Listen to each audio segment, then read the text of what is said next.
Patrick, you mentioned Travis and him being here. I guess, what's your sense of the shape he's in and the motivation to, like, if this is the last ride, to sort of make it count?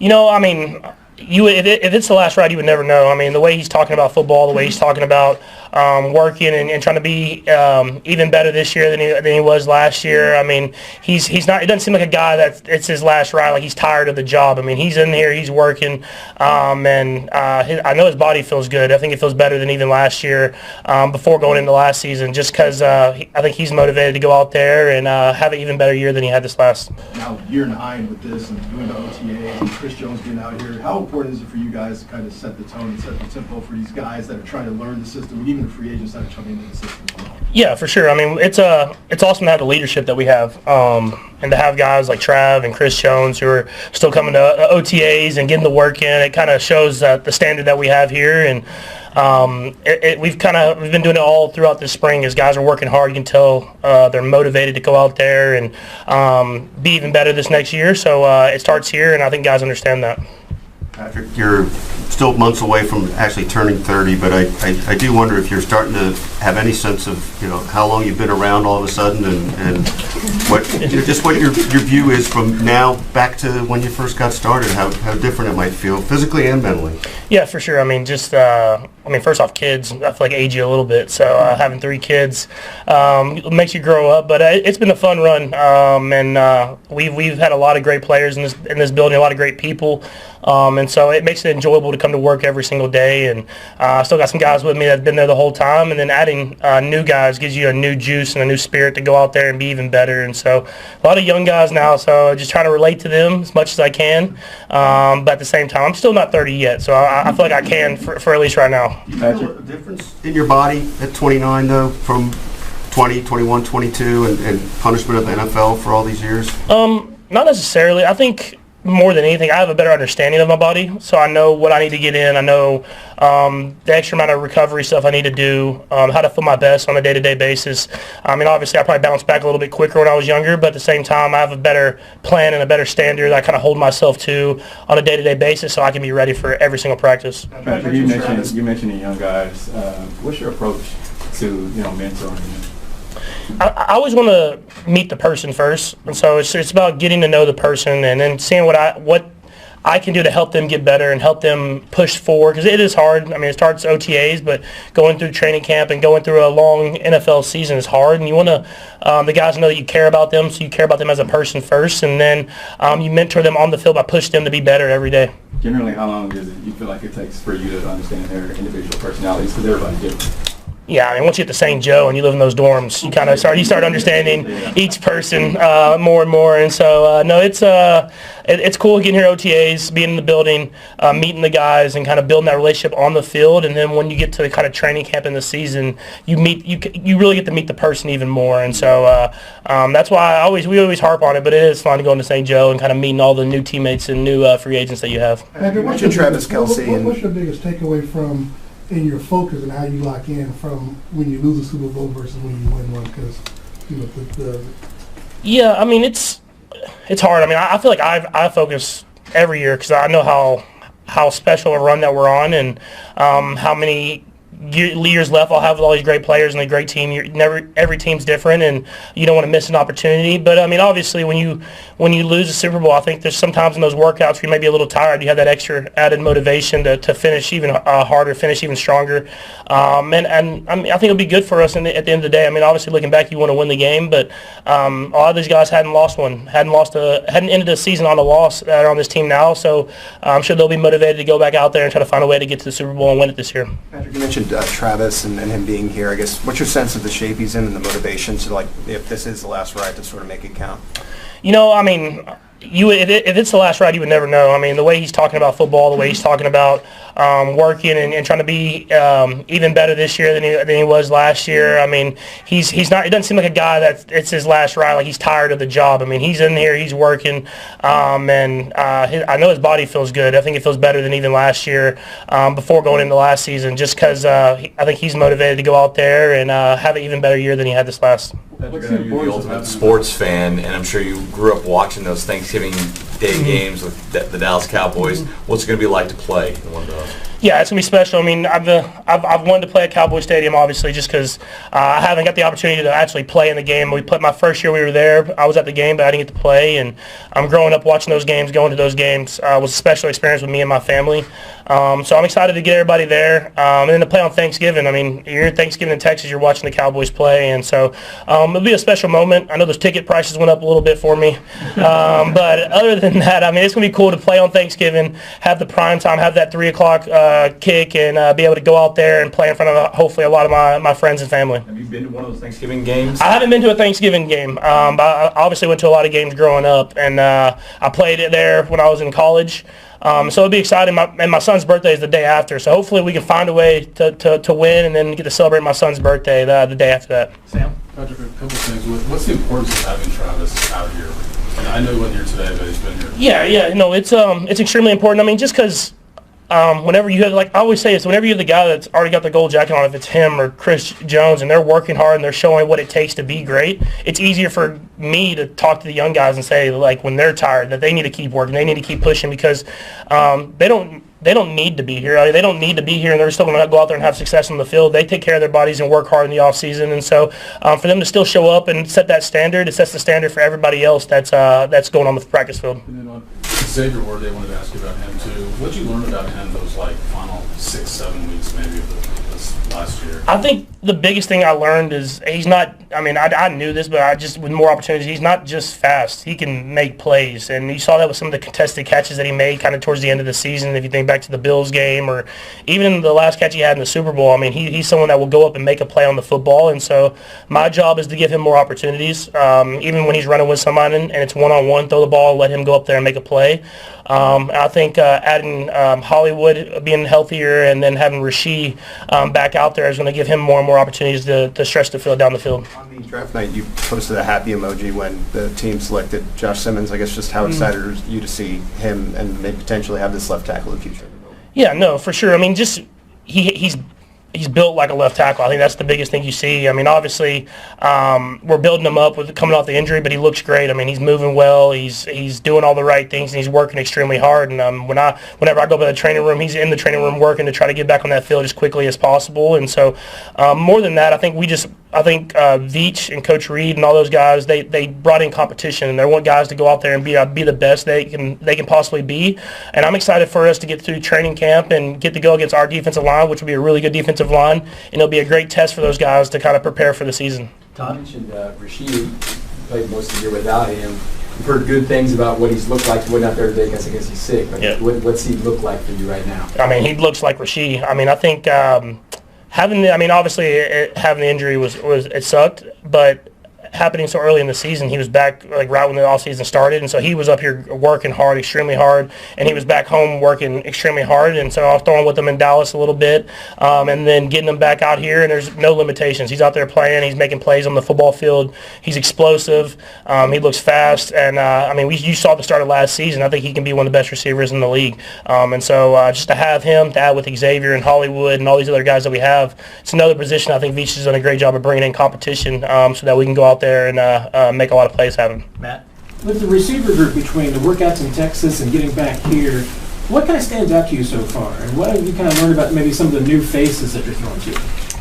We're fast. I think that's probably the thing that stands out the most. You talk about Xavier, Rasheed, Hollywood, I mean, Thornton, I mean, Royals coming in. Like, we got guys that can roll, and our job is to test the defenses down the field, and we have to get back to doing that if we want to open up other guys underneath. So I think Coach Reid's challenged me this offseason to push the ball down the field, let guys have chances to make plays, and then once we get that back to where we want to in our standard that we believe we should have, then we can come back to the underneath stuff. We'll do a few more. Herbie, Harold, and Steve. Go ahead, Herbie. Patrick, sticking along the same lines with the wide receiver group, Sky Moore, you got a good chance to look at him again during the offseason, but what are your expectations for him this season? Yeah, I mean, his job is to come in here and compete. You know, Sky always is one of the hardest working guys on the football field, and whenever his number's called, you see him go out there and he makes plays happen. And so, like I said, Veach has brought in such great competition in that room that it's you kind of go in with an open mind, and you let guys go out there and compete and try to see who the best 6, 7, 5, 6, 7, 8, whatever guys that is, make the team. But it's all about competing and making each other better. Harold? Patrick, year down the road, but with the Olympics coming up and NFL players being allowed to play flag football, I know Travis has put his 2 cents in. I know you've said stuff before, but now that it's a thing, how much you try to petition Andy to try to, play in that? Yeah, I know it's awesome, honestly, just to be able to showcase the NFL to the whole world through flag football. But I'll probably leave that to the younger guys. I'll be a little older by the time that thing comes around. Steve? Patrick Pop went back to school, got his degree. What does that say about him that he's willing to get able to do that? Yeah, for sure. I mean, that's what you want in life. It's obviously we want to win football games and we want to win as many Super Bowls and everything as possible. But we want to become better people. And for Pop to go back and to get his degree, because I mean he's an NFL player. He doesn't have to do that, and he wants to make not only himself better for the community, but generations to come and his family better by saying that he has a degree, and that's special. And I'm happy for him. Thanks, Patrick. And we've had great attendance throughout the phase 2 and phase 3 periods here. So we've got a couple people that are under the weather. So we were short a couple guys today, but that's for the most part it's been very good. And I'm not going to get into injuries and all of that bit, but I've been pleased with what I've seen from the guys and the effort they're giving forward. The young guys have been working their tail off, and we've been loading them up with stuff, and they've seemed to be able to retain it, which is a positive. So, anyways, that's time's yours. Because when you talk about it, that's going to be my question. What exactly are you looking for when you're out there, especially with the young players and new players in, talking about the information? What exactly are you looking for when you're out there, especially with the young players and new players in, talking about the information and the retention? Are you pleased with what you've seen so far? Yeah, so some of it is a retention part of it. And then you get a chance to see skill. Now, normally they're kind of crawling before they walk and walk before they run. They're in that phase, so they're might not be as fast as what you're going to see once you get to camp and as you work your way through camp. But still, they're doing a nice job for the most part. Yeah. Coach, earlier in the week, we were able to see Rasheed. I guess just what were your impressions of what he's been able to do so far during this? Yeah, he's actually one of the guys under the weather. So we've kept him at home here. So, but in phase 2, he was great. He just wasn't able to go this week, so we kept him out away from the guys. Coach, you mentioned throwing before. You throwing the young guys in there, just seeing how they respond. Do you throw as much at them as possible, or you kind of just build it up? Yeah, we go. Normally what you're doing, it's a little bit like camp where you're installing plays today, and then we ask them to go execute those plays. We try not to back up and go over the plays we installed yesterday. But at the same time, if you're not doing your stuff at home before you get into the install meetings and reviewing, then you're going to have a problem once you get out there. So it looks like these guys are taking, and there's a method to that madness, so they have to go home and develop some study habits with that. And they seem to be doing a good job of it. A lot of moving pieces at wide receiver. What are you hoping to see out of a guy like Sky Moore before the pads come on in camp? Sure. Yeah, just getting back in the swing of things, but he looks like he's doing a good job. So we've kept him out of the team stuff with that, but he did all of phase 2. He's done a good job of what we've seen. We just got to get him in with the defense against him. So. And as you build it with Xavier Worthy, last year as you built him along the season and sort of learned more play. We started doing that towards the end of the year, and we'll keep moving with that part. And then, he knows all the stuff. So he can play fast and not do quite as much thinking. Andy, what do you see from Isaiah Pacheco? Yeah, he looks good. Physically, he looks real good. He's put on a couple pounds and of good weight. He'd gotten himself down there a little bit last year and leaned up. But man, I think he looks tremendous right now.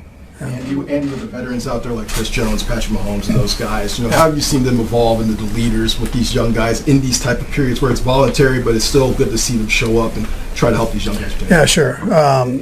We've had all the veteran guys, all the good certain energy that comes with it, expectations from all the either new guys or Kingsley second Denver game. So I mentioned that. So we're working there. Strong. But you can. Looks like to me, without him. Hard to do the O-line, D-line, because they just get to a contact point and they kind of pull off and do their thing. But he's, he looks a sharp kid. Coach, I don't think we talked to you about the schedule since it came out after rookie minicamp. What your thoughts? You're going to Brazil. You got Christmas again. Is it? How's it lay out for you guys? Yeah, no, it's good. It's quite a tour. You don't have one of those really. You get that really tight stretch near the end last year, which is a real challenge. I know. But is this a little more spread out? I guess. Yeah, no. Look, you're playing all the teams. It doesn't matter where you're playing them. You got to play these guys, and they're doing the same thing we're doing and playing on the same days we are. So we got to get ourselves ready and go. You've only got so many weeks you can play, and you want to make sure you take advantage of that. So I don't get caught up in all that. Whenever and whatever goes, we go. So. Coach, you mentioned earlier that you saw Josh Simmons as further ahead than what you expected. Granted, there's still time before training camp, but how much is that projection he will be ready for the start? Or I know you want to play it safe with him. Yeah, no, I think for sure for camp, we might be able to get something out of him in the team periods in phase 3 here. So that's a positive. We weren't expecting to be able to do that, but he's really done a good job with his rehab stuff, and the doctor that did his surgery did a nice job. So. Coach, you've had Justin Ross for a couple of years now. Where does he fit in the wide receiver room?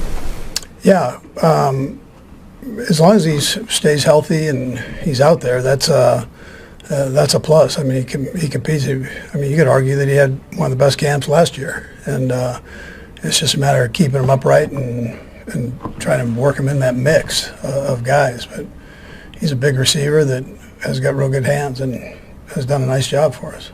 The last one, Matt. Coach, what's the importance of rotating guys this time of year to really see what you have?